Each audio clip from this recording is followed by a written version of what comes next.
And that's to be expected. Because if you don't have any fresh ideas, then you use stale tactics to scare voters. If you don't have a record to run on, then you paint your opponent as someone people should run from. You make a big election about small things. And you know what? It's worked before. Because it feeds into the cynicism we all have about government.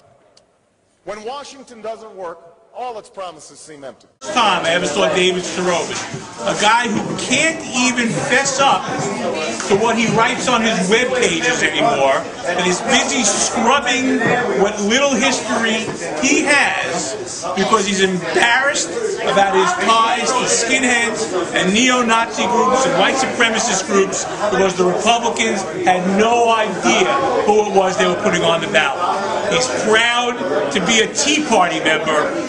I'm proud to be a Democrat.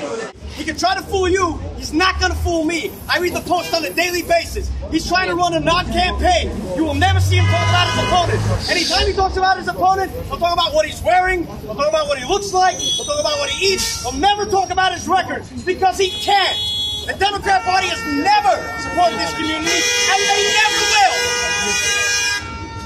David Storoven, vote Republican November 6th. Vote Republican. The fact of how important it is not to talk bad about anyone, to talk positively, and if you are positive, you will succeed. And certainly by God, by Hashem, that's the way He wants it. And we've had difficult races. I've had difficult races, very competitive races, and there's absolutely nothing wrong with talking about the issues. But I will not stoop down to the level of an opponent who has been spending his time attacking me, attacking my family, and my children, I dare say. I hope at some point in time, God willing, he will get married and have a family and be able to go ahead and have the opportunity to work through having to pay tuitions. But I will not respond to him embarrassing, insulting me, my wife, and my family. We will keep it positive, keep it very, very much in the direction that we believe things should be, and only positive.